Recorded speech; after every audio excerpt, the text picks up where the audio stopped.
હશે બધું કાર્યકર્તાઓના ટોળા મત માંગવા વાળા ગામડે ગામડે મત લઈ આવવા વાળા બધા હશે, પણ એનામાં શરમ નથી. માણસો હશે પણ શરમ નથી. શું કામનું? આખી દેશની અંદર ગુંડાગીરી કરીને, ખોટા ધંધા કરીને, અફવા ફેલાવીને, પોલીસનો ઉપયોગ કરીને, ગુંડાનો ઉપયોગ કરીને ચૂંટણી લડવા વાળી પાર્ટી ભાજપ છે. હવે એ પાર્ટી અમારા ઉપર આરોપ છે કે અમે ખોટું કરીએ છીએ. તો કળિયુગ આવી ગયો કહેવાય. તો પછી કિરીટ પટેલ પોતે ગીર સોમનાથ જિલ્લાના તાલાળા તાલુકાના રાતીધાર ગામના છે. લોકો એમ કહે છે કે માણા હજડબમ જોઈએ, અમારા વતી બોલે એટલે અમે ખુશ છીએ. પણ હું જ કહું છું કે એમને ખાલી બોલે એવા જ માણસ જોઈએ છે કે કામ કરે એવા માણસ? બોલે તો કામ થાય કે મૂંગારે તો કામ થાય? મૂંગારે તોય થઈ શકે ને કામ. જરૂરી થોડું છે કે ખાલી આપણે સરસ ભાષણ આપીએ તો સરસ કામ થઈ શકે. વિસાવદરમાં કે ગુજરાતમાં ક્યાંય પણ ધર્મના બાબતે હર્ષ સંઘવી અને મારી લાઈવ ડિબેટ ગોઠવી નાખો.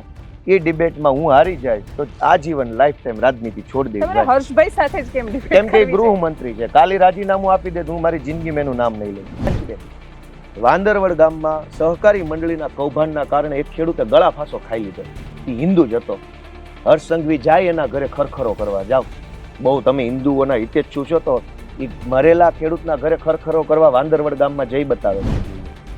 આવી હલકી સરકાર, આવી વિકૃત સરકાર ગુજરાતમાં ને આખા દેશમાં ન જોઈએ. કેવી રીતે આ લોકો એમ કે છે ચંદ્ર બનાવું, મંગળ બનાવું, પેરિસ બનાવું. કોઈ ગોકુળિયું ગામ તો બનાવો. અગમ અગોચર લખધણીની ખોજ મારે હું રે જીવે જીવ મોજ મારે હું મોજ મારે હું. નમસ્કાર. બેકગ્રાઉન્ડમાં મને સરસ મજાનો પાણીનો અવાજ એટલા માટે આવી રહ્યો છે કેમ કે મારી સામે કૂવો છે અને કૂવામાંથી પાણી છે. વાડી પર છું હું અને તમને ફ્રેમમાં દેખાઈ રહ્યા છે ગોપાલ ઇટાલિયા.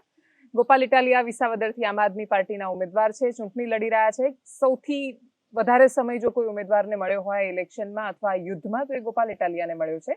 પણ એના પછી સમયનો એ ઉપયોગ શું કરી શક્યા, પરિણામમાં ફેરવાશે કે કેમ, એ બધા પ્રશ્નો સાથે આપણી સાથે ગોપાલભાઈ ફરી એકવાર જોડાયા છે. ગોપાલભાઈ, આપનું ખૂબ સ્વાગત છે. આભાર. ભેંસાણ, વિસાવદર બધા ઓળખી ગયા તમને? તમે બધાને ઓળખી ગયા? કેવું લાગે છે અત્યારે? શું છે હાલત? બહુ મજા આવે એવું છે. જબરજસ્ત છે. લોકો મને ઓળખી ગયા છે અને સામેવાળાને ઓળખી ગયા છે. એટલે એની મજા છે ખૂબ. ગામડે ગામડે જઈએ છીએ, લોકોનો ખૂબ સારો આવકાર મળે છે. લોકો આમ હામૈયું કરે છે, ઘોડી પર બેસાડે, બેનો દીકરીઓ વધામણા કરે. ગઈકાલે તો નાના જાંજેસર ગામમાં મારી મીટિંગ હતી તો બેન્ડ પાર્ટી લાવેલા. ઓલી જૂના જમાનાની બેન્ડ પાર્ટી આવતી ને અને ઘોડી પર મને બેહાડે. એટલે પહેલાના જમાનામાં જાન જેમ નીકળતી. તો અત્યંત જબરજસ્ત ઉત્સાહભર્યો માહોલ છે.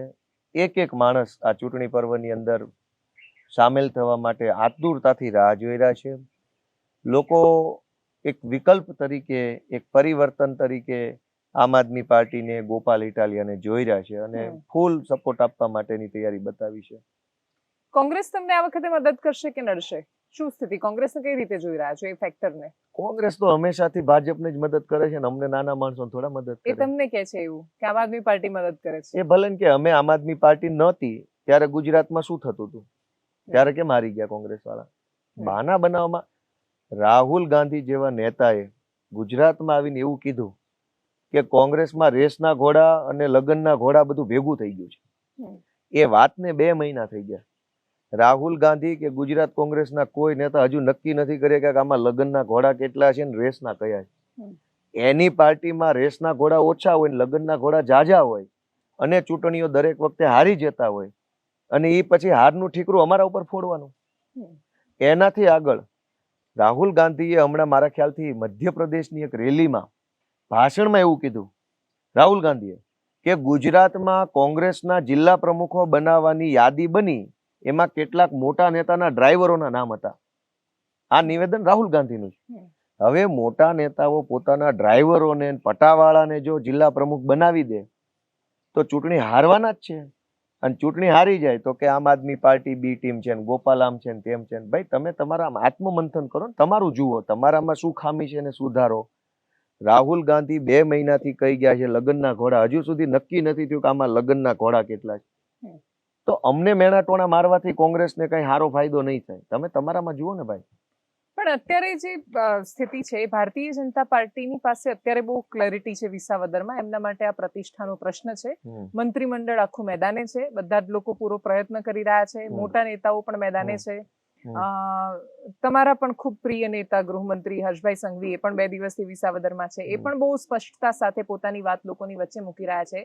એમની પાસે સંગઠન છે, કાર્યકર્તા છે, બૂથ પર જવા વાળા માણસો છે, વોટ આપવા માટે લઈ જવા વાળા માણસો છે. આમ આદમી પાર્ટીની સ્ટ્રેટેજી શું છે? પહેલા તો હું હર્ષ સંઘવી વિશે જવાબ આપું. અહીં ભેસાણ છે, અહીંયા સામે ભેસાણની સરકારી કોલેજમાં આજથી 2-2.5 મહિના પહેલા એક અત્યંત વિકૃત ઘટના બની. એ ઘટના એવી છે કે ભેસાણની સરકારી કોલેજના પ્રોફેસરે સરકારી કોલેજમાં ભણતી કેટલીક 2-5 દીકરીઓના મોબાઈલમાં અભદ્ર મેસેજ નાખ્યા.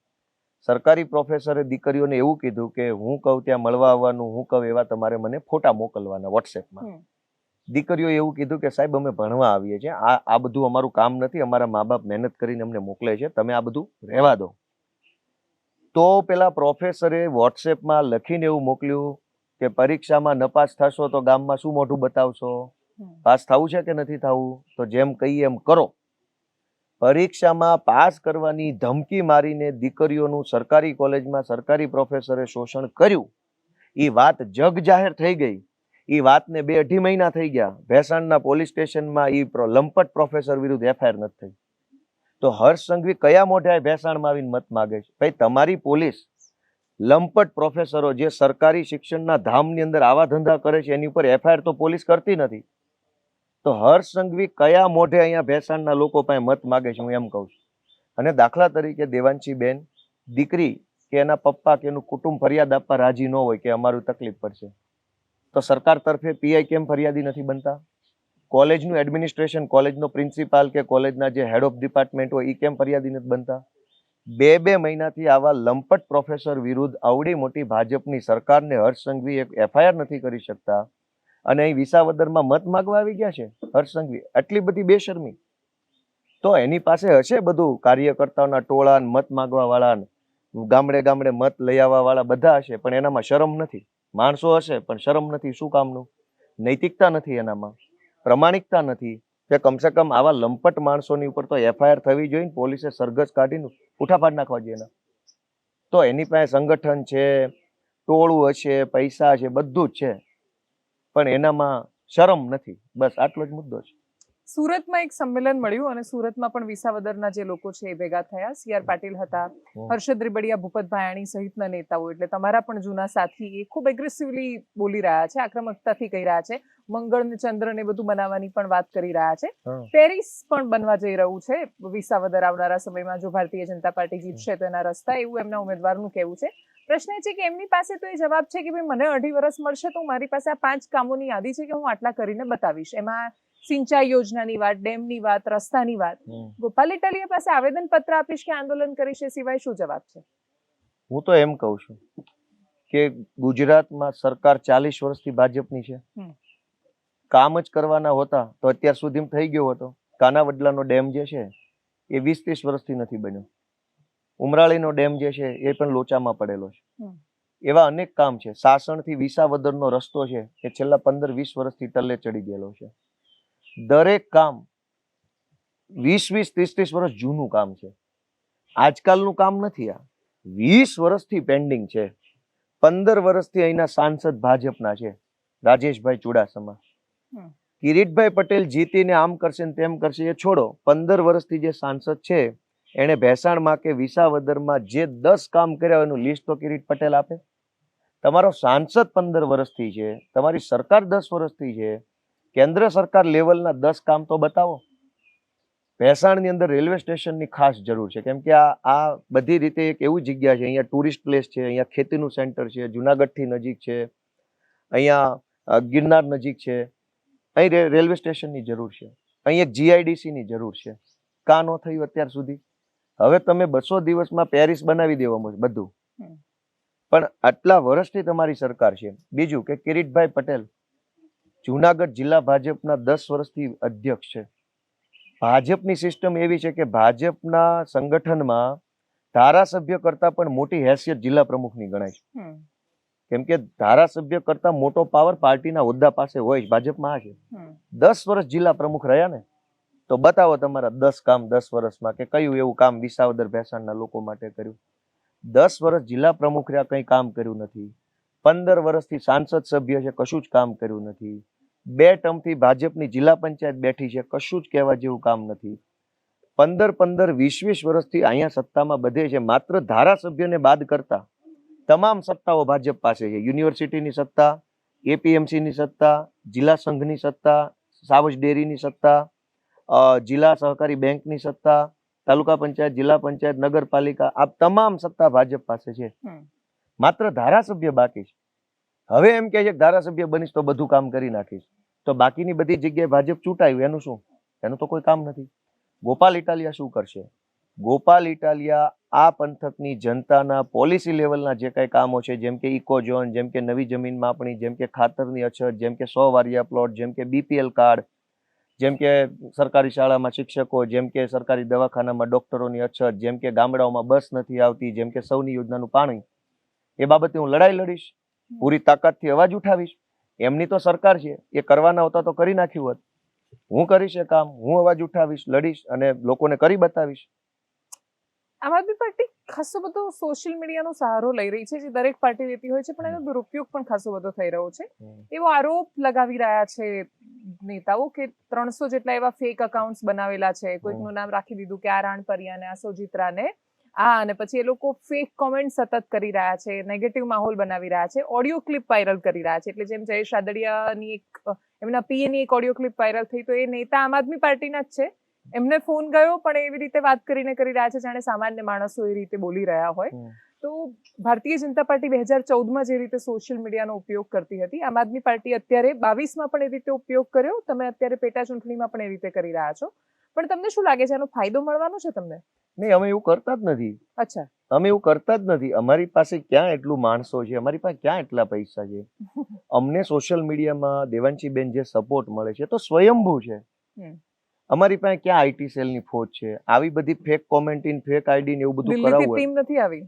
દિલ્હીથી તો ટીમ આવી છે, આજકાલની થોડી આવી. 2022 થી સળંગ અહીંયા છે, પણ એ તો માર્ગદર્શન આપવા માટે આવે. ફેક કોમેન્ટ કરવા માટે અહીં થોડું આવવાનું હોય. તો દિલ્હી બેઠા બેઠા નહીં થાય ફેક કોમેન્ટ. અમે એવું કામ નથી કરતા દેવાંશીબેન. અમે અમારી નિયત, અમારી દાનત અને અમારી આવડત આધારે આ ચૂંટણી લડીએ છીએ. અમે કોઈ કહેવાય ને અનફેર મીન્સ એટલે કે ખોટી પ્રેક્ટિસ અમે નથી કરતા. ભાજપ ભલે અમારા ઉપર આરોપ લગાવે, દુનિયા આખી સત્ય જાણે છે ખોટું કરીને ચૂંટણી કોણ લડે છે. આખી દેશની અંદર ગુંડાગીરી કરીને, ખોટા ધંધા કરીને, અફવા ફેલાવીને, પોલીસનો ઉપયોગ કરીને, ગુંડાનો ઉપયોગ કરીને ચૂંટણી લડવા વાળી પાર્ટી ભાજપ છે. હવે એ પાર્ટી અમારા ઉપર આરોપ લૂકશે કે અમે ખોટું કરીએ છીએ, તો કળિયુગ આવી ગયો કહેવાય. તો પછી હવે એ લોકો અમારા ઉપર આવો આરોપ મૂકશે અમે ખોટું કરીએ છીએ. કળિયુગ આવી તો ગયો જ છે. નહીં પણ હળહળ કળિયુગ કહેવાય. આ તો ભાજપ અમને એમ કે છે, મતલબ ચોર એમ કે છે કે તું ચોરી કરે છે. ગજબ થઈ ગયું ને ભાઈ દેવાંશીબેન. પણ ગોપાલભાઈ, બીજો એક પ્રશ્ન, મેં હમણાં જ હું ગૃહમંત્રીનો ઇન્ટરવ્યુ જોઈ રહી હતી એક જગ્યાએ, એમાં અગેન એ જ વાત થઈ કે ભાઈ તમારા સુરતના એ નેતા, એટલે સુરતમાં તમે ચૂંટણી લડ્યા, સંભાવ ન જીતી શક્યા, માહોલ બન્યો. એના પછી પણ ગામ તમારું ભાવનગર, અને તમે વારંવાર એ વાતનો જવાબ આપ્યો છે, પણ તોય પ્રશ્ન તો ત્યાંનો ત્યાં જ છે. એટલે મેં ભારતીય જનતા પાર્ટીના ઉમેદવારનો ઇન્ટરવ્યુ કર્યો, એમાં પણ એ શરૂઆતમાં એવું જ કહે છે કે બહારથી આવેલા માણસો આવીને. નહીં, એનો પોતાનો જન્મ ક્યાં છે એ પૂછ્યું તમે એને? ઈ ક્યાંના છે પૂછ્યું? એ તો જુનાગઢના જ છે. હર્ષ સંઘવીને તો ભણ્યા ઓછું એટલે એને નો એટલી બધી બુદ્ધિ હોય, એ તો આપણે માનીએ. હાલો, એની કઈ ચર્ચા નથી કરવી, એ તો ભગવાન એને સુખી રાખે. કિરીટ પટેલ પોતે ગીર સોમનાથ જિલ્લાના તાલાળા તાલુકાના રાતીધાર ગામના છે. કીધું એને તમને? એ પોતે જુનાગઢ જિલ્લાના જ નથી. હવે ઈ મને એમ કે છે હું બહારથી આવ્યો છું. અને હર્ષ સંઘવીને તો ભગવાનની દયાથી પહેલેથી જ અકલ માપની છે, એટલે એની મારે ચર્ચા જ નથી કરવી. તમે પૂછો તો ખરા કોણ ક્યાંના છે એમ. ગીર સોમનાથ જિલ્લાના તાલાળા તાલુકાના રાતીધાર ગામમાં એનો જન્મ છે. ઈ માણસ વિસાવદરમાં ચૂંટણી લડે છે. હું ભાવનગર જિલ્લામાં જન્મ છું, હું વિસાવદર છું. તોય હર્ષ સંઘવી એમ કે છે ગોપાલ ઇટાલિયા બહારથી આવ્યો છે. તમે વિચાર તો કરો, કોઈ કઈ પૂછતું જ નથી, બધું લોલમ લોલ હાલે છે. અને પછી પાછો આરોપ અમારા ઉપર લગાડવાનો કે અમે અફવા ફેલાવીએ છીએ. પણ તમે બહારથી તો આવ્યા છો ને? હું શું કહું, બે બહારથી આવ્યા છે. અને બહારથી એટલે ક્યાંથી? અમેરિકાથી આવ્યા છીએ, યુગાન્ડાથી આવ્યા, ક્યાંથી આવ્યા? બહારથી એટલે હું કાઠિયાવાડનો માણસ છું, કાઠિયાવાડથી આવ્યો છું. એમાં બહારથી અંદરથી શું થઈ ગયું? અને રાજેશ ચુડાસમા અહીંના સાંસદ તો અહીંના જ છે ને, તો શું તીર મારી દીધા? જિલ્લા પંચાયતની આખી કમિટીમાં જેટલા સભ્યો ભાજપના ચૂંટાયા છે એ અહીંના જ છે ને, શું તીર મારી દીધા? તાલુકા પંચાયતમાં અનેક સભ્યો ભાજપના વર્ષોથી ચૂંટાય છે, શું તીર મારી દીધા આ પંથકમાં? અને જેટલા ધારાસભ્યો અહીં પ્રચાર કરવા આવ્યા છે જામનગરથી, રાજકોટથી, સુરેન્દ્રનગરથી, અમરેલીથી, એ બધા પોતપોતાના વિસ્તારમાં સ્થાનિક જ છે. શું એવા તીર મારી દીધા છે કે અહીંયા પ્રચાર કરવા આવ્યા છે?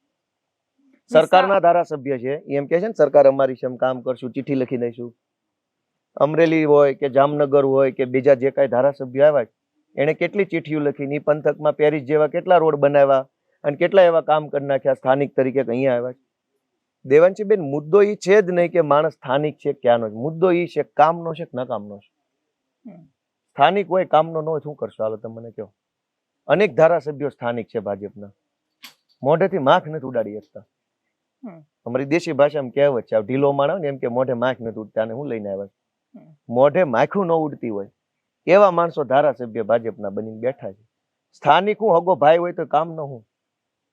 પણ વિસાવદરની જનતાના મનમાં શું એ પ્રશ્ન નહીં આવે કે 2012 થી એમણે હંમેશા વિપક્ષને પસંદ કર્યું છે, સત્તા ભાજપની હોવા છતાં એમણે સતત વોટ આપ્યો કોંગ્રેસને અને છેલ્લે આમ આદમી પાર્ટીને. કોઈ ટક્યું નથી, બધા જ છોડીને જતા રહે છે. છેલ્લે જાય તો પાછા, એટલે બધાને જઈને મળવું જો ત્યાં સમુદ્રમાં જ છે, જે ભારતીય જનતા પાર્ટી નામનો સમુદ્ર છે. સમુદ્રમાં નહીં, તો સમુદ્રમાં નથી મળતું. સમુદ્રમાં મળે એ સારી બાબત છે. આ છે ને ઓલા ખાંદણામાં મળે, અમારે ખાંદણું કહેવાય એને. એટલે ઓલો કીચડ ભરાણો હોય ને એમાં કીચડનું મોટું ખાબોચ હોય ને ખાંદણું કહેવાય. બધું ખાંદણામાં જાય છે. હા, તો એટલે એ પણ તમે જે એને ઉપમા આપો એ મારો પ્રશ્ન એ છે કે શું વિસાવદરની જનતા એ પ્રશ્ન નહીં કરે કે આમને નથી ચૂંટતા તો અહીંયા જાય છે, તો આમને ચાન્સ આપી. આખી એ લાઈન પર ચૂંટણી લડાઈ રહી છે ભાજપની. એ તો ભાજપ કેમ થોડું થવાનું છે? લોકોને પૂછો ને. નેરેટિવ બિલ્ડિંગ તો થતું જ હોય છે. કશું કઈ નેરેટિવ ને એ બધા હવામાં હાથ મારે છે, અંધારામાં ઢીકા મારે છે, ક્યાંય કોઈ લાગવાનું છે નહીં. બરાબર છે. મૂળ મુદ્દો એટલો જ છે કે આ પંથકની જનતા જે છે એ ભાજપની તાનાશાહી કે ગુલામી સ્વીકારવા તૈયાર નથી. આ બળુકી જનતા છે, આ સિંહ હારે રહેવા વાળા માણસો છે, આ સિંહ જેવા માણસો છે. જનતાનું સ્પષ્ટ એવું કહેવાનું છે. અહીંયા ગામડે ગામડે હજારો લોકોએ કીધું કે ભાઈ કામની રીતે થશે, માણા મજબૂત જોઈએ. રોજ જાગીને કોઈએ કઈ ધારાસભ્યને કઈ ખેતરે દવા છાંટવા, ખાતર છાંટવા લઈને જ જવાનો કે કોઈએ નાકા વાળવા નથી લઈ જવાનું. લોકો એમ કહે છે કે માણા હજડ બમ જોઈએ, અમારા વતી બોલે એટલે અમે ખુશ છીએ. પણ હું જ કહું છું કે એમને ખાલી બોલે એવા જ માણસ જોઈએ છે કે કામ કરે એવા માણસ. બોલે તો કામ થાય કે મૂંગારે તો કામ થાય? મૂંગારે તોય થઈ શકે ને કામ. જરૂરી થોડું છે કે ખાલી આપણે સરસ ભાષણ આપીએ તો સરસ કામ થઈ શકે. એટલે ભાષણ ને બોલવાની વાત નથી. જરૂર જણાય ત્યાં અવાજ ઉઠાવો એને આપણે બોલવાનું કહીએ. બાકી આપણે અત્યારે કહીએ છીએ બોલવાનો મતલબ નથી. ખેડૂતના ઘરે ખાતર ન આવે સમયસર ત્યારે જે માણસ અવાજ ઉઠાવે એને બોલ્યા કહેવાય. માઇકમાં કે એને ભાષણ કહેવાય. ખેડૂતને ટેકાના ભાવના ખરીદી કેન્દ્રમાં ગયા વર્ષે ભયંકર લૂંટી લીધા. ટેકાના ભાવના ખરીદી કેન્દ્રો જે હતા એ બધા ખરીદી કેન્દ્રો ભાજપના માણસોને આપવામાં આવ્યા. ખાંડીએ 5,000 રૂપિયા તોડ કરી લીધો ભાજપના માણસોએ.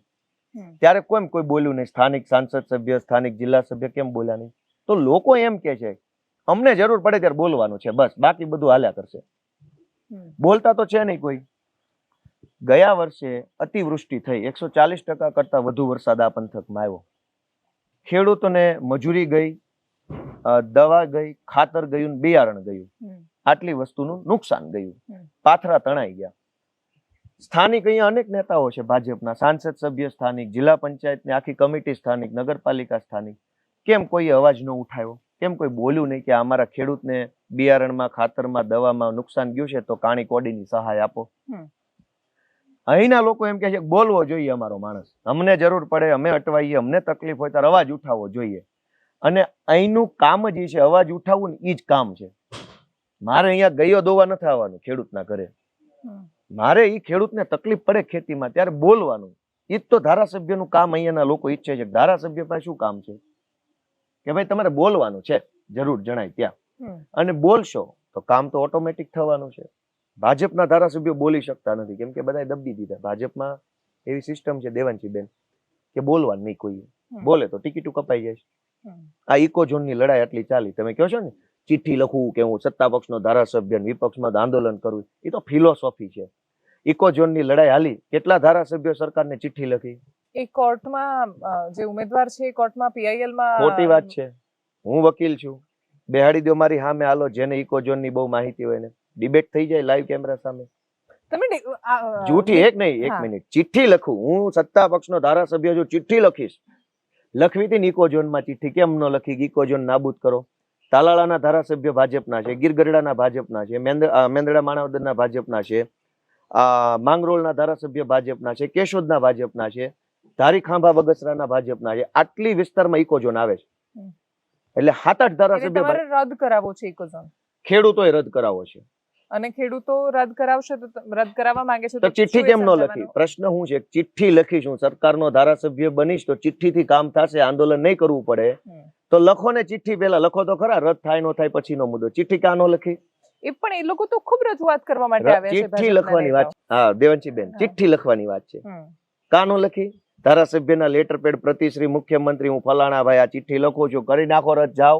હમ. બધી ફિલોસોફી છે દેવાંશીબેન, તમે હું જાણીએ છે, પણ કેમેરા સામે તમને ને મને ખબર છે, થોડુંક માપે બોલવું પડે. તમે વાત- માપે ક્યાં બોલો છો કે ગોપાલભાઈ? ભાઈ હું તો એ એક પ્રશ્ન છે મારા મનમાં કે શું ખૂબ આક્રમક બોલીએ તો વોટ વધારે મળે એવું હોય? નહીં, એવું ન હોય બેન. જેટલું અચ્છા. દુઃખ લાગ્યું ને એટલી આક્રમકતા જ બોલવાનું ને. આપણા ઘરમાં આપણને પગ ઉપર ઠેસ લાગે હમ. તો આપણને જરા કોઈ હોય થાય, હમ. ટાંટીઓ ભાંગી જાય તો બાપા. બહુ થાય, હમ. અને આપણા ઘરનું માણસ મરી જાય તો હૈયા ફાટી જાય એટલું રડે. હમ.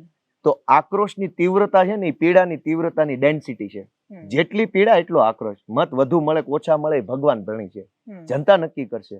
અમને જેટલી પીડા થાય એટલે આક્રોશ થી હું કામ નહીં બોલીએ? હમ. અમને 100 લાગશે, 100 ની અણી લાગશે તો એટલી પીડા થશે. અમને કોઈક તલવાર મારશે તો એટલી પીડા થશે, ને અમને કોઈક ફાંસીએ ચડાવવાની કોશિશ કરશે તો એટલી પીડા થશે. હમ. તો જેટલી પીડા એટલી આક્રોશ. એમાં ભાજપ વાળાને તકલીફ શું વાતની છે? તમે અમને પીડા આપવાનું ઓછું કરો ભાઈ, હમ. તો અમારો આક્રોશ ઓછો થઈ જશે. છેલ્લા અમુક પ્રશ્નો છે, એટલે જેમ કે સુરતમાં હારના જે બહુ બધા કારણો હતા તમારા, એમાંથી એક મહત્વનું કારણ હતું સંપ્રદાયોનું એક્ટિવ થવું, સંપ્રદાયો તરફથી એમના ભક્તોને મેસેજ જવા, વોટ ક્યાં કરવાનો છે એની સૂચના જવી, અને પછી ખૂબ બધા માણસોનું એક તરફી વોટ કરવું. ધર્મ અને ધર્મના પરિબળો તમને ખૂબ નડતા આવ્યા છે, અને એનું કારણ તમારા ભૂતકાળના સ્ટેટમેન્ટ પણ છે. પણ અત્યારે હાલની સ્થિતિમાં વિસાવદરમાં એ મુદ્દો ભૂલાયો છે એવું લાગે છે તમને? કે વિસાવદરમાં કે ગુજરાતમાં ક્યાંય પણ ધર્મના બાબતે હર્ષ સંઘવી અને મારી લાઈવ ડિબેટ ગોઠવી નાખો.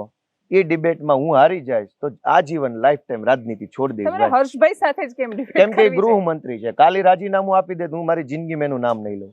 મુદ્દા ઉપર છે તો મારે કોને કહેવાનું? તમે સીએમ ને નથી કહેતા, પટેલ છે એટલે નથી કહેતા? સીએમ એમાં એવું છે હમ. કે સુપર સીએમ કોણ છે?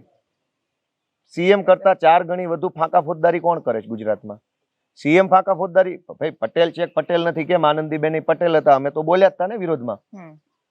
જ્યાં ફાંકા ફોજદારી છે ત્યાં અમે બોલીએ કિરીટભાઈ પટેલ જ છે, અમે તો તોય કહીએ છીએ. ફાંકા ફોજદારી આખા ગુજરાતમાં કોણ કરે છે? કાયદો કાયદાનું કામ કરશે, કોઈ ચમરબંધીને છોડવામાં નહીં આવે, બુલડોઝર ચાલશે, આવી બધી ફિલોસોફી જે કરે છે. તો અમે તો પ્રશ્ન એને પૂછ્યું ને, ભૂપેન્દ્રભાઈ હવે કઈ બોલતા જ નથી તો અમારે એને કેવું હું? કઈક બોલવા તો જોઈએ માણસ. હું એમ કઉ છું કે ધાર્મિક બાબતે ભાજપ વાળાએ ઉપાડો લીધો છે. ભાજપમાંથી ગૃહમંત્રી હર્ષ સંઘવી વિસાવદરના ચોકમાં 2 ખુરશી ઢાળે, સ્ટેજ બનાવે, 10 કેમેરા મૂકે, 15 દિન તૈયારી કરીને આવે, નિરાતે વાંચીને કાગળિયા લઈને આવે. હું વગર કાગળિયા આવીશ, મારી હર્ષ સંઘવીની ડિબેટ થઈ જાય 1 કલાકની, અને અંતે જનતા જે નિર્ણય કરે ને હું માથે સ્વીકારી લઈશ. ને જો હું હારી જઈશ ધાર્મિક ડિબેટની અંદર તો હું રાજનીતિ છોડી દઈશ. મારે નથી કરવી રાજનીતિ. રોજની લપ જ જાય, આવી જાય હર્ષ સંઘવી સામે, એને જે વાંચવું હોય, જે શાસ્ત્ર પુરાણ આવી જ જાય. ધર્મનો દેવાંશીબેન, આ લોકો મારે બોલવું ન જોઈએ. રાવણ હતો ને, રાવણ એ સીતા માતાનું હરણ કરવા ગયો ને ત્યારે ઋષિના કપડા પહેરીને ગયો હતો. એ રાવણ રાક્ષસ હતો, પણ કપડા કયા પહેર્યા હતા? ઋષિના. આ ભાજપના માણસો છે ને એ ધર્મનો આંચળો ઓઢીને આવે છે ચૂંટણીમાં. હકીકતમાં એની માનસિકતા રાવણ જેવી છે, પણ સીધે સીધા ભાજપ વાળા બનીને આવે ને તો ગામ તેલમાં પલાળેલો જોડો મારે એમ છે, કોરો નહીં. એટલે એ ધર્મનો આંચળો ઓઢીને આવે છે કે અમે હિન્દુત્વના રખેવાળો છે ને રક્ષક છીએ. દેવાંશીબેન, વાંદરવડ ગામમાં સહકારી મંડળીના કૌભાંડના કારણે એક ખેડૂતે ગળા ફાંસો ખાઈ લીધો. એ હિન્દુ જ હતો. હર્ષ સંઘવી જાય એના ઘરે ખરખરો કરવા જાવ. બહુ તમે હિન્દુઓના હિતેચ્છુ છો તો એ મરેલા ખેડૂતના ઘરે ખરખરો કરવા વાંદરવડ ગામમાં જઈ બતાવે. કિરીટ પટેલની મંડળીમાં કરેલા કૌભાંડના કારણે માણસે આત્મહત્યા કરી લીધી. બીજા એક માણસે જૂની ધારી ગુંદાળી ગામમાં કૌભાંડના કારણે એને એટેક આવી ગયો, આઘાત લાગી ગયો. એને નોટિસ આવી બેંકની કે તારે આટલા પૈસા ભરવા પડશે. એ ખેડૂતને આઘાત લાગી ગયો, હું ક્યાંથી કાઢીશ, મેં તો લીધા નથી. આઘાતમાં હાર્ટ એટેક આવી ગયો, માણસ મરી ગયો. એ હિન્દુ જ હતા. જાય એના ઘરે હર્ષ સંઘવી ખબર અંતર પૂછવા. અને ભેસાણની સરકારી કોલેજમાં જે દીકરીઓને ગંદા મેસેજ મોકલ્યા ઓલા પ્રોફેસર, તમામ દીકરીઓ હિન્દુઓની જ છે. હર્ષ સંઘવી બહુ હિન્દુ હિતેચ્છુ માણસ હોય તો FIR કરાવે અને લંપટ પ્રોફેસરને ટેમ્પા બાહે બાંધીને ઢહડે ભેસાણની બજારમાં. જાઓ, હું એને મત આપીશ. હિન્દુત્વનો આંચળો ઓઢીને ફરવું, જેમ રાવણ છે એ ઋષિનો વેશ લઈને ફરતો હોય ને, એમ આ બધા રાવણની માનસિકતા છે અને ધર્મનો આંચળો ઓઢીને બજારે નીકળ્યા છે. અમે એવા દોગલા માણસો નથી. અમારી સ્પષ્ટ વાત હોય છે કે અમે જનતાના સમર્થક છીએ અને જ્યાં ભગવાનનું કામ હોય ત્યાં નમસ્તે છે અને જનતાનું કામ હોય ત્યાં પ્રણામ છે. આ તો આંચળો ઓઢીને નીકળેલા માણસો છે. આંકડાઓ પણ વિસાવદરના બહુ જ મહત્વના છે. ત્રણેય પાટીદાર ઉમેદવારો છે મોટાભાગે, અને એ સિવાયની જે કમ્યુનિટીઝ છે એ બહુ મોટી અસર કરે છે. એટલે ક્ષત્રિય, આહિર, કોળી, દલિત, આ બધા વોટ કઈ બાજુ જાય છે એની બહુ મોટી અસર થવાની છે. તમે એક પછી એક આગેવાનોને જોડી રહ્યા છો, સમાજના અનેક લોકો તમારી સાથે જોડાઈ રહ્યા છે, પણ આ બાકીના જે વોટ છે એ કઈ બાજુ જશે એવું તમને લાગે છે? કેમ કે કોંગ્રેસનો પણ ખાસો બધો સ્ટ્રોંગ હોલ્ડ છે ત્યાં. અહીંયા દેવાંશીબેન, અહીંયા એક બહુ સારી નોંધ લેવા જેવી બાબત છે. તમે નોંધ લેજો ને આખા ગુજરાતને બતાવજો. અહીંયા લોકો બહુ હળીમળીને છે. હું 2-2.5 મહિનાથી આ પંથકમાં ફરું છું. બહુ જ માઇનોર વિખવાદ છે સમાજની વચ્ચે. હું અનેક જિલ્લામાં ફર્યો છું. બે જ્ઞાતિ વચ્ચેનો વિખવાદ છે ને ઉડીને આંખે વળગે. ખબર પડી જાય કે બે જ્ઞાતિમાં અહીંયા ઝઘડો છે અથવા એકાબીજાને પસંદ નથી કરતા. આ વિસાવદર ભેસાણ મેં પહેલો એવો મલક જોયો છે, કેમ કે મેં અહીંયા અગાઉ આવ્યો છે, પણ અત્યારે હું ડિટેલમાં ગયો 2 મહિનાથી સતત આના મલકમાં. અહીંયા તમામ જ્ઞાતિ એટલું બધું હળી મળીને રહે છે કે તમે 15-20 દિવસ રોકાવ તો તમને ખ્યાલ ન આવે આમાં કોણ કણ શું છે, કેવી રીતે બધા એકાબીજા ઉપર નભે છે. તમામ જ્ઞાતિની અંદર જમીનના માલિકો એવા ખેડૂતો છે અને તમામ જ્ઞાતિમાં જમીન વગરના હોય ખેતી મજૂરી કરતા હોય એવા લોકો છે. એટલે બધી જ્ઞાતિમાં જમીન માલિકો છે અને બધી જ્ઞાતિમાં જમીન વગરના છે. હવે જમીન વગરના જેટલા લોકો છે બધી જ્ઞાતિના, એ લોકો જમીન વાળાને ત્યાં કામ કરે છે અને એક વર્ષોથી કામ ઈ જ કરે છે. જમીન માલિક અને જમીન મજૂર બંને એક જ્ઞાતિના હોય અથવા અલગ અલગ જ્ઞાતિના હોય, પણ બંનેને એકાબીજાની જરૂર છે. ને લોકો બહુ મળીને જીવે છે. જે મજૂરી કરે છે એ માણસ પોતાના શેઠ કયો કે જે જમીન માલિક છે એની હારે પરિવારની જેમ રહે છે. સામે જે જમીન માલિક છે એ તે મજૂરી કરતા માણસને હારે પરિવારની જેમ રહે છે. તો જ્ઞાતિ ગમે તે હોય, એકાબીજા હારેનું કનેક્શન છે ને પરિવાર જેવું છે.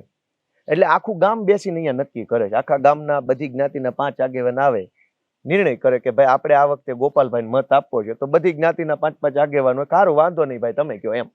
કેમ કે ચૂંટણી પછી તો પાછા બધા એકાબીજાના ખેતરમાં હારે રહે છે. અહીં બીજો કોઈ ધંધો જ નથી. ખેતી મજૂરી અને નાના મોટા પાનના ગલ્લા હોય, કોઈ રિક્ષા હાંકે છે, કોઈ ટેમ્પો હાંકે છે, પણ એ સાઈઝ નાની હોય. કોઈ પાનનો ગલ્લો છે તો એ કઈ 5000 ગલ્લા હોય નહીં. ટેમ્પો હાંકતા હોય તો 10,000 ટેમ્પા નો હોય. વાન હાંકતા હોય તો એ કઈ જાજુ ન હોય. રોજગારીનું મુખ્ય સાધન ખેતી મજૂરી. તો એમાં કોઈ એવી કટ્ટરતા નથી કે એકાબીજા જ્ઞાતિઓને લોકો ક્રોસ કરે. બધી જ્ઞાતિ મળીને કામ કરે છે. અનેક ગામડામાં હું ગયો અને એમાં મુખ્યત્વે શું હોય કે કોઈ ગામ એક્સ નામની જ્ઞાતિની બહુમતી છે તો વાય નામની જ્ઞાતિ છે એ એક્સ નામની જ્ઞાતિ સાથે જોડાણેલી છે. તો એ એક્સ જ્ઞાતિ જે નિર્ણય કરશે એમાં વાય સંમત છે. બીજા ગામડાની અંદર વાય નામની જ્ઞાતિ મોટી છે અને એક્સ નાની છે, તો ત્યાં વાય જે નિર્ણય કરે એમાં એક્સ સંમત છે અને રાજી ખુશીથી. ઘર્ષણ બર્ષણ કશું જ નહીં. આ પંથકની બહુ મોટી વાત છે. અને એટલે ભલે રાજકીય વિશ્લેષકો જે કાંઈ બોલે એમને ભગવાન સુખી રાખે, પણ અહીંયા આવીને કોક જોવે ને 2 મહિના રહીને તો ખબર પડે કે અહીં એટલું બધું હળી મળીને માણસો રહે છે કે એની વાત જવા દો. મારી પોતાની આંખો ફાટી ગઈ. હું તો કાઠિયાવાડનો છું, મને અહીંનું બધું કાઠિયાવાડનું આખું કલ્ચર ખબર હોય, અહીં જન્મ્યા હોય, અહીં મોટા થયા હોય, પણ આટલું ડિટેલમાં ઊંડાણપૂર્વક જયારે આ જોઈ અહીંની વ્યવસ્થા, અહીંયા તાકાત શું છે આ જનતાની, આ ભેગા મળીને એક મુઠ્ઠી બનીને રહે છે ને, એટલે તો આ ભાજપ વાળાને 15 વર્ષ ઘૂસવા નથી દેતા. કેમ કે દેવાંશીબેન સમાજમાં ફૂટફાટ નથી અહીંયા. હા, પણ એમાં એમનો ફાયદો શું થયો એ મને નથી સમજાતો. કેમ કે ફાયદો જ ફાયદો છે. શું વંચિત છે અને બહુ મતલબ સ્થિતિ એટલી બધી સારી નથી વિસાવદરની. તમે અહીંયાનું શિક્ષા વ્યવસ્થા જુઓ, તમે ઘણા બધા દવાખાનાની હાલત જુઓ, તમે રસ્તાની હાલત જુઓ, તો તમને એ પ્રશ્ન થાય કે અહીંયા ભલે ચર્ચા પેરિસની ને મંગળની ને ચંદ્રની થઈ રહી છે, બાકી વિસાવદરની પહેલા તો તમે દેવાંશીબેન ભાજપની પોલ ખોલી એ બદલ હું તમારો આભાર માનું છું કે વિસાવદરને પાછળ રાખ્યું છે એવી તમે પોલ ખોલી. વિકાસનો દાવો ખોટો છે, કાંઈ વાંધો નહીં, હવે તમે બોલી ગયા છો. તમારો પર્સપેક્ટિવ ના, પર્સપેક્ટિવ તમે કીધું અહીં બધું પાછળ રહી ગયું. હા, હકીકત છે. હા, તો ઉભા રહો. કઈ રીતે લેશો એ તમારો ના ના ના, હું સારી રીતે જ લઉં. હા, બોલો. અમેરિકાથી માણસો સારવાર કરાવવા બગસરા આવે છે. અચ્છા. એવું છે? દેવાંશીબેન, આખા ગુજરાતમાં આ જ હાલત છે. વિસાવદર ભેસાણના લોકોનો પ્લસ પોઈન્ટ ઈ છે કે ઈ મત નથી દીધો ને દુખી છે. આખું ગામ દઈને દુખી છે. આ લોકો પ્લસમાં છે અહીંયા. તમે વળી એવું ક્યારે કીધું કે અમદાવાદથી માણસ અમરેલીમાં સારવાર કરાવવા આવ્યો? સાબરકાંઠાની દીકરીઓ અહીં અમરેલીમાં કે અહીંયા ગીર સોમનાથમાં ભણાવવા હોસ્ટેલમાં મોકલી? બધે દેવાંશીબેન કાગડા કાળા નહીં, ભયંકર કાળા છે. ક્યાંય હારા વાત નથી. પણ અહીંયા ભાજપ પાસે બાનું છે કે તમે અમને મત નથી આપ્યો એટલે વિકાસ નથી થયો. સાંસદ સભ્ય કઈ પાર્ટીનો? જી પૂછો ને. સાંસદ સભ્ય 15 વર્ષથી દેવાંશીબેન અહીંયા ભાજપનો છે. એના 10 કામ તો તમે એને ઇન્ટરવ્યુમાં પૂછો કે ભાઈ તું 10 કામ બોલી જા. હા ના જો તો એ કિંતુ પરંતુ કર્યા વગર લાઈનસર બોલી જા. 10 કામ બોલે છે. મેં લીધો તો 24 માં ઇન્ટરવ્યુ. રોપવે, ટુરિઝમ ઘણા બધા છે. અરે વિસાવદર ભેસાણની વાત કરીએ છીએ. રોપવે તો જુનાગઢમાં, આપણે વિસાવદરની વાત કરીએ. હા તો વિસાવદરમાં 10 કામનું લિસ્ટ બોલી જાય સાંસદ સભ્ય. દેવાંશીબેન એની પાસે બાના કાઢવાનું અનલિમિટેડ ઓલી છે એની આવડત. હું તમને બીજી વસ્તુ કહું કે આ ભાજપ, તમે હમણાં કીધું કે અહીંયા આમ નથી તેમ નથી, વિસાવદરમાં ખરાબ છે, બધું ખરાબ છે એવું નથી કે વિકાસ નથી એવું કહ્યું છે. હા પણ વિકાસ નથી એટલે બધું બરાબર નથી. એનો અર્થ એવો છે કે ભાજપની સરકારને ભડાકે દેવી જોઈએ. આવી હલકી સરકાર, આવી વિકૃત સરકાર ગુજરાતમાં ને આખા દેશમાં ન જોઈએ. કેવી રીતે કે જનતા તમને મત નહીં આપે. આખા ગુજરાતમાં 160 ધારાસભ્યો ભાજપના બનશે, પણ વિસાવદરનો ધારાસભ્ય ભાજપનો નહીં બને એટલે તમે એની હારે ભેદભાવ કરશો. ભારતનું સંવિધાન તો એમ કહે છે કે સરકાર બધાની છે, મત આપ્યો એની છે, નો આપ્યો એની છે. તો જો આવી ભેદભાવ ભરેલી વિકૃત માનસિકતા વાળી ભાજપની સરકાર ગુજરાતમાં હોય તો એને ભડાકે દેવી જોઈએ ખુલ્લેઆમ. નથી દીધો નથી દીધો, પણ સરકાર તમારી બની ગઈ, મુખ્યમંત્રી તમારા બની ગયા તો તમારે કામ કરવાનું છે. નહીં, મારો પ્રશ્ન તમને એવો છે, થોડોક વિપરીત છે કે લેમેન લેંગ્વેજ નો મતલબ એવો છે કે આપણે ગરિમા એટલે તમે કોઈ વિકૃત ને હલકી ને ભડાકી દેવી જોઈએ. આ બધા દેવા જ જોઈએ ભડાકે. એમાં હું વાંધો છે? કેમ નહીં દેવાના? તમને ગામ મત નહીં દે પણ ટેક્સ તો દેશે કે નથી દેતા? મત નથી દીધો. સરકાર જેટલા પૈસાનો ટેક્સ ઉઘરાવે પેટ્રોલ ડીઝલમાં, રોડના ટોલ ટેક્સમાં, નગરપાલિકાના વેરામાં, પંચાયતના વેરામાં, ઇન્કમ ટેક્સ અહીંયા જે ભરતો એમાં ઇન્કમ ટેક્સમાં, પ્રોફેશનલ ટેક્સમાં, બીજા ત્રીજા સરકારી ચલણ ભરતા હોય એમાં, કેમ વિસાવદર ભેસાણની જનતા ટેક્સ નથી દેતી? મત નથી દીધો, ટેક્સ તો દીધો છે ને. તો કામ તમારે ટેક્સના પૈસાથી કરવાનું છે. ટેક્સના પૈસાથી રોડ બનાવવાનો, ટેક્સના પૈસાથી શાળા, ટેક્સના પૈસાથી દવાખાનું. તો ભાજપની સરકાર વિકૃત નો કહેવાય, શું કહેવાય? મત નથી દીધો, ટેક્સ તો દીધો ને. તો ટેક્સના પૈસાનું કામ કેમ નથી કરતા? અને કોણ છે એ ભાજપ વાળા નક્કી કરવા વાળા? મત નહીં દે તો કામ નહીં કરીએ. અને કામ ન કરવું હોય તો ભાજપની સરકાર જે એક ઠરાવ બહાર પાડે કે વિસાવદર ભેસાણની જનતાનો ટેક્સ નથી લેવો મારે. પણ મને એવું લાગે છે કે બજેટનું એલોકેશન જે થતું હોય છે તાલુકા પ્રમાણે, જિલ્લા પ્રમાણે, બહુ અલગ અલગ લેવલથી બધી ગ્રાન્ટ આવતી હોય છે. સરપંચને પણ એક ગ્રાન્ટ મળે છે, તાલુકામાં પણ મળે છે, છેક સુધી મળે છે. કામ કરાવવા વાળા માણસો પર બહુ બસ તો એ જ મોટો મુદ્દો. હું કામ કરાવવા વાળો માણસ છું. ભાજપનો આવશે થઈ જશે એવું કઈ હોય નહીં. કરાવવા વાળો માણસ જોઈએ. આ જ મેન મુદ્દો ચૂંટણીનો. જનતા એ જ કહે છે કે ગ્રાન્ટ તો બધી આવે જ છે, કરાવવા વાળો માણસ નથી. હું છું કરાવવા વાળો, વકીલ છું, ભણેલ ગણેલ માણસ છું, યુવાન છું. બેન આ જ મુદ્દો છે. લ્યો.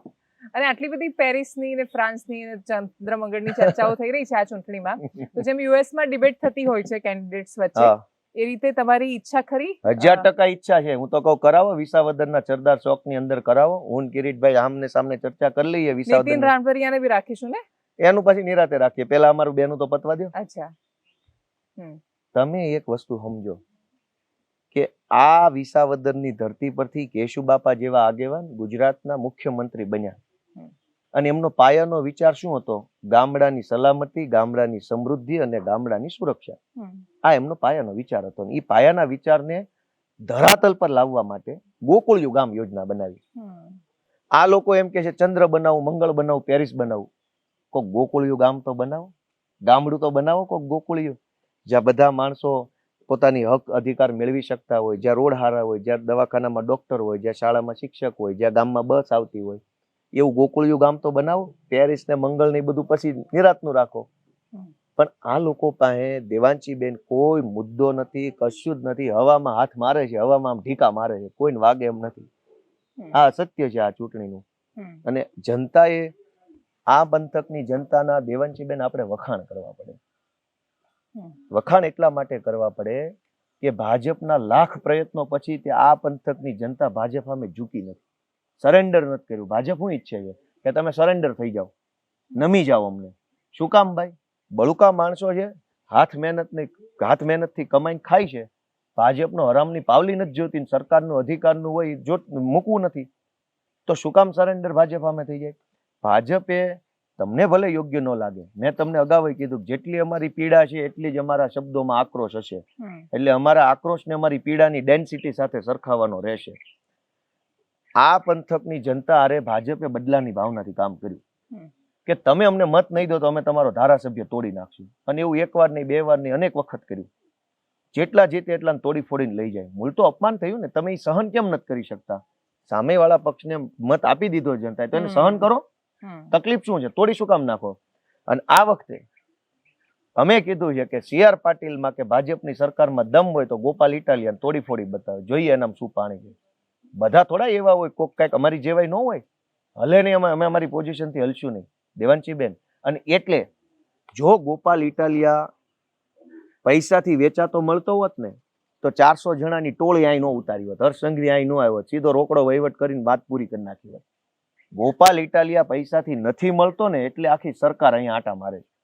ગોપાલ ઇટાલિયા જો પોલીસના દંડાથી 2 જાતને 2 FIR થી પાડી દેવાતો હોત તો 2 PSI ક્રાઇમ બ્રાન્ચ વાળા મોકલીને ગોપાલને ઘરે બેહાડી દીધો હોત તો આખી સરકારને 400 નેતાનું ટોળું અહીં ગામના શેરીએ આટા ન મારતું હોત. ગોપાલ ઇટાલિયાને પૈસાથી, પોલીસથી, ગુંડાથી, જેલથી કોઈ પણ રીતે બેહાડી શકાતો હોત તો ભાજપની આખી સરકાર અહીંયા આટા ન મારતી હોત, એને ક્યારનો કાંડ કરી નાખ્યો હોત. એટલે આ પંથકની જનતાએ એ વાતની નોંધ લીધી છે કે અવડી મોટી આખી સરકાર રોડે ચડી ગઈ છે. ખટારો ભરાય એટલા નેતા અહીંયા આટા મારે. જે ગામમાં તલાટી મંત્રી નથી એ ગામમાં કેબિનેટ મંત્રી આટા મારે. તો અને હું તો ગુજરાતભરના જે કાંઈ પણ આંદોલનકારી બેરોજગાર યુવાનો છે, જે કાંઈ સરકાર પાસે માંગણી કરી બધાને કહું છું, આવો અહીં તમને મંત્રી વગર એપોઇન્ટમેન્ટ મળી જાય. તમારે ત્યાં ગાંધીનગર સત્યાગ્રહ છાવણીમાં મહિનો બેહો તો કોઈ મળતું નથી ને. અહીં તમે ગમે એ ગામના હવેડે 10 મિનિટ રાહ જોશો ને તો એકાદો મંત્રી નીકળશે. પકડી લેવાનો, વાત કરી લેવાની, વગર એપોઇન્ટમેન્ટ અહીં મંત્રી મળે છે, ધારાસભ્યો મળે છે. જતું આખું સચિવાલય જ વિચાવદર છે, સમજી લો ને તમે. આટલી હદે આયા દોડતા થયા છે. છેલ્લો પ્રશ્ન, 3 એવા કામ કે જે વિસાવદરની જનતા જે તમને જોઈ રહી હશે એને સમજવું હોય કે પ્રાયોરિટી સાથે જો તમે ચૂંટાઈને આવો છો તો કયા કામ કરશો? 3 ખાલી મુદ્દા જો તમે ગણાવી શકો તો. 3 મુદ્દામાં સૌથી પહેલો મુદ્દો એ છે સૌની યોજનાનું પાણી. જે સરકારમાં યોજના બની ગઈ છે, કાયદો બની ગયો, નિયમ બની ગયો, બસ હવે કામ કરાવવા વાળો માણસ જે તમે કહેતા હતા ને એ આવી જશે. તો પહેલું કામ ઈ કરશે કે અધિકારીને મળીને જે કાંઈ એના નીતિ નિયમો પ્રમાણે જે ક્ષેત્રે સૌની યોજનાનું પાણી નથી પહોંચ્યું ત્યાં લાઈન નખાવી, ત્યાં કામ કરાવવું, એ પહેલું કામ છે. બીજું કામ કે આ પંથકની સહકારી મંડળીઓમાં હજારો કરોડો રૂપિયાના કૌભાંડ થયા છે, અનલિમિટેડ કૌભાંડ થયા છે. જે જગ્યાએ FIR થઈ છે એ તો બહાર આવ્યું છે, જ્યાં હજુ બહાર નથી આવ્યું ત્યાં પણ કૌભાંડ હશે અથવા નહીં હોય એની તપાસ કોણ કરશે? તો આખા વિસાવદર ભેસાણ તાલુકાના તમામ ગામની સહકારી મંડળીઓ, એમાં અલગ અલગ જ્ઞાતિની મંડળીઓ છે, અનુસૂચિત જાતિ વિકાસની જમીન મંડળીઓ છે, ઉત્પાદક ખેડૂત મંડળીઓ છે, વેપારી મંડળીઓ છે, શરાફી મંડળીઓ, અનેક પ્રકારની મંડળીઓ હોય છે, સેવા મંડળી છે. તો એ તમામ મંડળીઓની અંદર જેટલો પણ ભ્રષ્ટાચાર છે, જેટલું પણ બાબતો છે એની અંદર પૂરું અભ્યાસ કરીને પૂરું તાકાત લગાવી અને બધું જ કૌભાંડ બહાર લાવવું અને જેટલા ખેડૂતોના નામ ઉપર બોગસ ધિરાણ મેળવી લીધું છે એ તમામ ખેડૂતોને ન્યાય અપાવો, એ બીજું કામ છે. ત્રીજું કામ ઘણા છે પણ તમે 3 પૂછ્યા. ત્રીજું કામ કે આ પંથકના તમામ જ્ઞાતિના લોકોને કોઈ પણ નાનામાં નાનું સરકારી કામ પડે તો ધક્કા ખાવા પડે છે. ગમે એવું કામ પડે, તમારે આવકનો દાખલો, આધાર કાર્ડ, રેશન કાર્ડ, કૂપનનું કામ, વિધવા સહાય, નવું વીજળીનું કનેક્શન લેવું છે, બસનો પાસ કઢાવવો છે, ઝીણામાં ઝીણા કામ માટે આ પંથકની આમ જનતાને ધક્કા ખાવા પડે છે. ત્રીજું કામ હું એવું કરીશ કે ભેસાણમાં, વિસાવદરમાં અને વડાલ વિસ્તારની અંદર ધારાસભ્યોનું એક કાર્યાલય ખોલીશ અને ત્યાંથી તમામ જનતાના કામ ઓછામાં ઓછા 1 ધક્કે ને વધુમાં વધુ 2 ધક્કે થઈ જાય એવા ત્યાં વકીલો બેસાડીશું, ત્યાં અનુભવી છોકરાઓ બેસાડીશું, કોમ્પ્યુટરો, પ્રિન્ટરો રહેશે, કોઈને ફોર્મ ભરવા, અરજી કરવી, સાહેબો પાસે એની ફાઇલ જાય તો સાહેબો પાસેથી ફોલોઅપ લેવું, કાયદા પ્રમાણે પ્રોસેસ થાય, ફટાફટ થાય. એના માટેની મારે એક સુવિધા ઊભી કરવી છે કે ગામડાના માણસને ધક્કા ન થવા જોઈએ, ગામડાનો માણસ સરકારી કચેરી સામે લાચાર ન બનવો જોઈએ. તો ધારાસભ્યના કાર્યાલય તરફથી અને તમામ મદદ, મામલતદાર ઓફિસ, TDO, RFO, વીજળી વિભાગ, પાણી પુરવઠા, બસ વિભાગ, નગરપાલિકા, પોલીસ સ્ટેશન, આટલા વિભાગની કોઈ પણ કામ પડે તો ધારાસભ્યનું કાર્યાલયમાંથી 24 કલાક લીગલ મદદ મફત મળે એવી હું વ્યવસ્થા કરીશ. અને છેલ્લે તમે ઘણીવાર કવિતા સંભળાવતા હો છો ને ગીત ગાતા હો છો ને બધું સરસ મૂકતા હો છો ફેસબુક પર, તો વિસાવદરની જનતાને એકાદ સોંગ ડેડિકેટ કરો. મારે છે ને વિસાવદરની જનતાને ડેડિકેટ કરવાને બદલે ઓકે. આખા ગુજરાતના જનતાને ડેડિકેટ કરવું છે.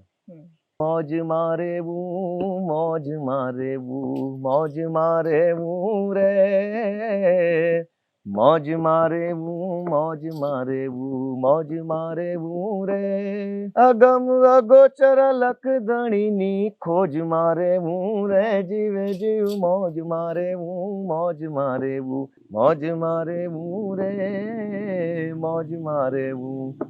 એટલે આ ભાજપ વાળા છે ને, અને હાર્ટ એટેક આવી જાય ને એટલા બધા પેનિક થઈને અહીંયા ફરે છે, કેટલાના તો કાળજા બેસી જાય એમ છે. એટલે બધાને મારી વિનંતી છે કે બાપા મોજમાં રહ્યો, નકર મરી જાઓ. આમાં પબ્લિક કાંઈ તમારું માને એમ નથી. થોડાક નિરાત રાખો, આટલી બધી અડિયાપાટી ન કરો. હાર્ટ એટેક આવી જાય ઉકલી જાઓ. અમારે ક્યાં લઈને જવા તમને? કેમ કે ભાજપમાંથી દબાણ જ એટલું છે.